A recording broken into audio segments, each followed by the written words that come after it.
When my mother locked eyes with me and said, "You are not half the woman your sister," the room seemed to tilt like the floor had quietly given way.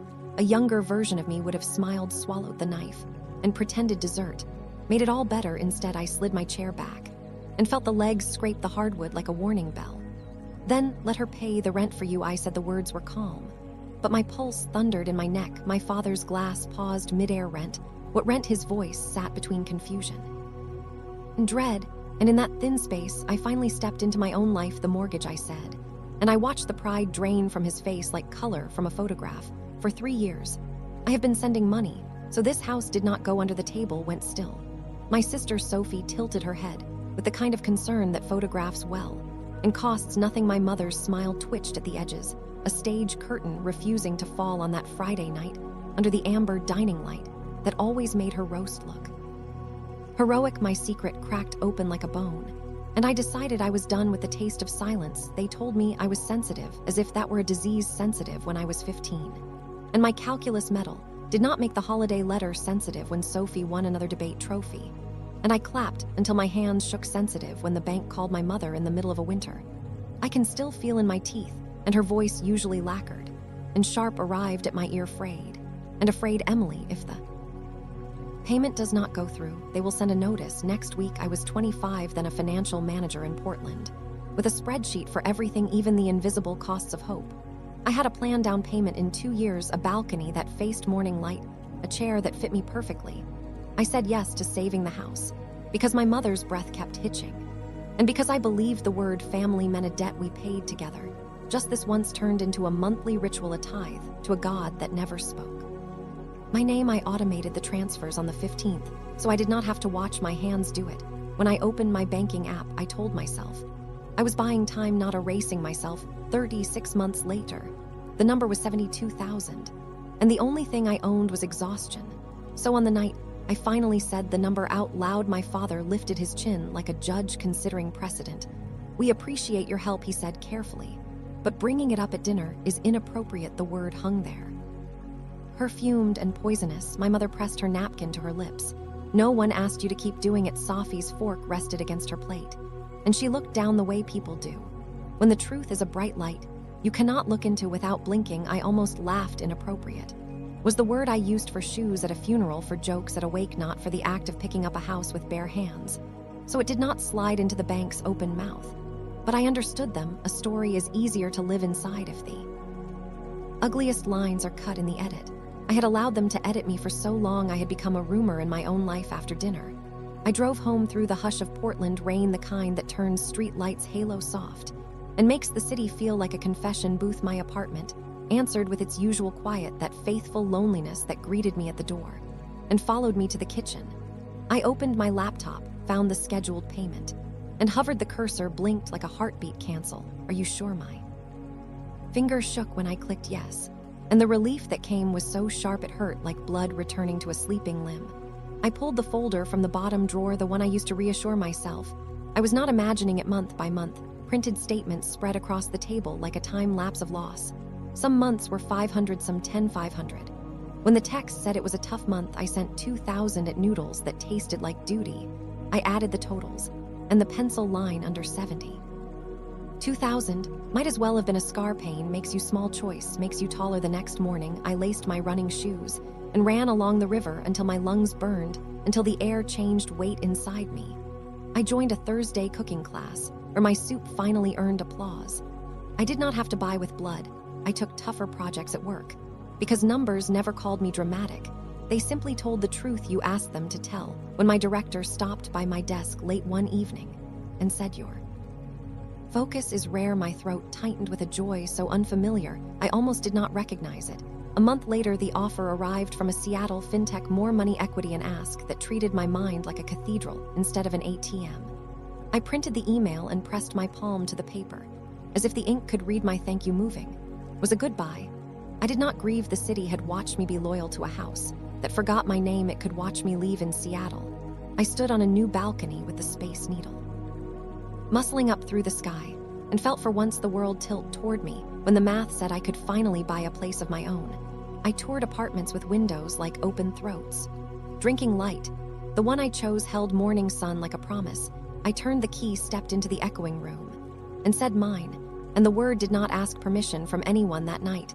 I posted a photo of the view with 2 words, new beginning, and put my phone face down when Safi's message arrived. You are really something, why did you not tell the family? I poured a glass of wine and answered the only person left who needed to hear it myself. The photo of the Space Needle glowing against a Seattle sunset should have been nothing more than a milestone for me, a quiet marker of freedom. Yet within days of posting it, the call from Mrs. Whitman shattered that fragile calm. Her voice carried the same mix of warmth and worry I had known since childhood. Emily, dear, I thought you should know, she said. And then came the image, a banner stretched across my parents' house, bold red letters that screamed what my family wanted the world to believe. Congratulations, Sophie, for preserving the family home. The words seared into me. I could almost hear the snip of scissors, as if someone had cut me out of every memory, every sacrifice, every two-way transfer. I sat there in my apartment. The view of Seattle spread before me, and the air grew heavy with betrayal. They were not just ignoring me anymore, they were rewriting history, erasing me, and dressing my sister.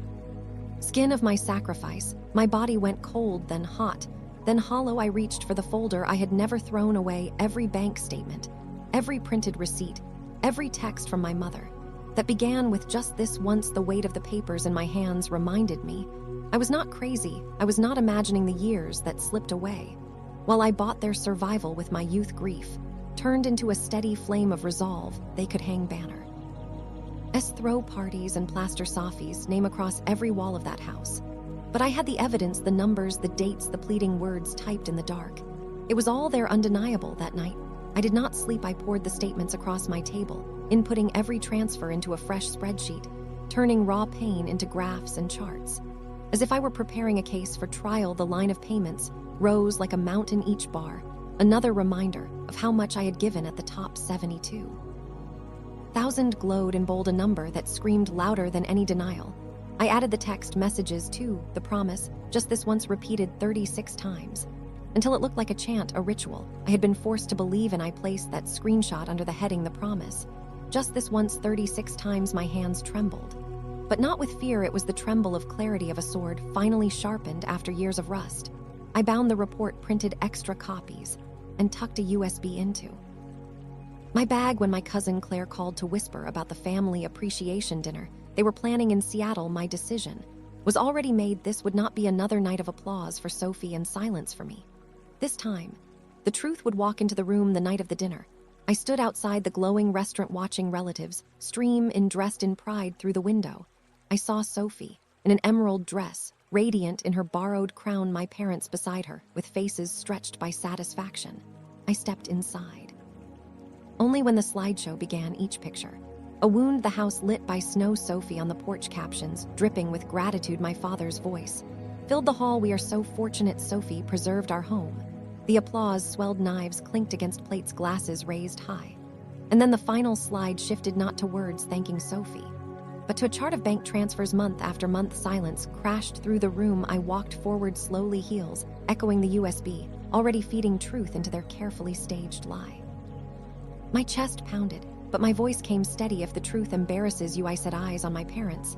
That is not my fault. Gasps rippled through the hall. My report flashed across the screen, numbers climbing, text messages displayed for everyone to see. 3 years, $72,000. I saw uncles and aunts exchanging whispers, cousins staring wide-eyed. The applause this time did not belong to Sophie.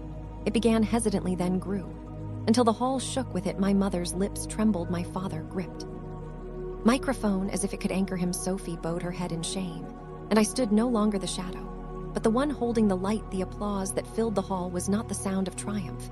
It was the sound of release, of chains snapping one by one. I stood beneath the warm lights, the glow of my own evidence towering behind me. And for the first time in my life, I was not begging to be seen.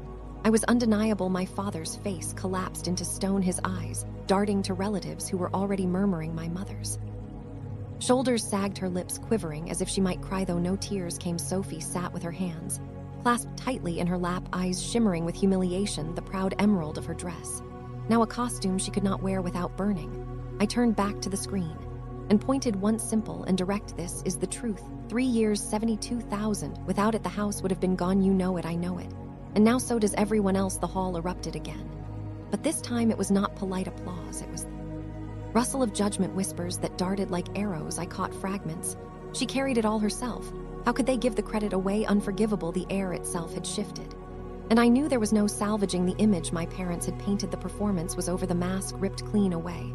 I let the silence stretch, then lowered my hand. I had said enough. Truth does not need volume. It just needs oxygen. I walked out under the weight of every gaze, my heels striking the wooden floor like a gavel ceiling. Verdict. The Seattle night hit me cool and sharp. I stood for a moment on the steps, breathing in the dark sky, spangled with stars, feeling the air sweep through me like a baptism. Inside, the family story had collapsed outside mine. Had begun. Relief coursed through my veins, not sweetness, not victory. Just the raw, aching relief of no longer carrying a weight that never belonged to me. I had not come to destroy them, but I would not let them destroy me either. 2 days later, there was a knock at my apartment. When I peered through the peephole, my breath caught my parents'. My mother's eyes were swollen from crying, her body wrapped in a heavy coat that looked too big for her now.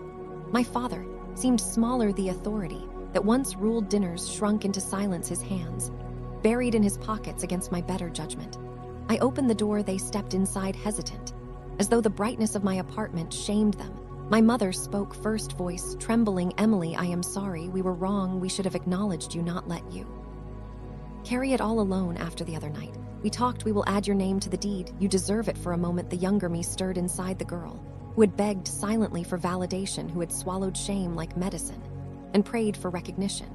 But standing in my own apartment, my keys gleaming on the counter, the walls painted in colors I chose, I realized something. I no longer needed their paper, their house, their belated confessions. I shook my head steady.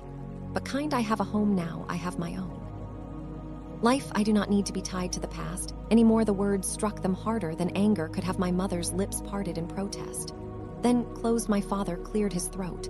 But that was your work, your sacrifice. You earned it. I cut in gently. What I deserve is not a name on your deed. What I deserve is respect. And you could not give me that. My father turned his face away. My mother's shoulders trembled. But I did not bend this time. I had already built something greater than their approval. When they left, the silence that followed was not heavy anymore. It was spacious. I sat by the window, watching the lights ripple over the river, and felt every moment of the last 3 years settle into clarity. Those nights of wiring money, the tears I hid after every dinner, the countless times I believed their promises. All of it had forged me into steel. I no longer hated the sacrifices, because they had carved out a strength I never knew I had, and I no longer craved the place at their table, because I had built my own. That night, as I leaned back in my chair, I felt something inside me loosen for good. I was not the shadow of Sophie, the sensitive one, the forgotten daughter. I was Emily, the woman who had saved a house, walked away from its silence, and built a home with her own hands. The woman who no longer needed their story, because she had written her own. And somewhere P within a message burned bright, not just for me, but for anyone who had ever been erased. Your worth is not in the roles others cast you in, nor in the shadows they confine you to. It is in the resilience you build, the truth you refuse to bury, and the courage to stand in your own light. Thank you for listening to this story. If it touched you, if you have ever felt unseen and had to carve your own path, please subscribe to Legacy Forsaken. Your support means everything, and together we will keep sharing the truths that demand to be heard.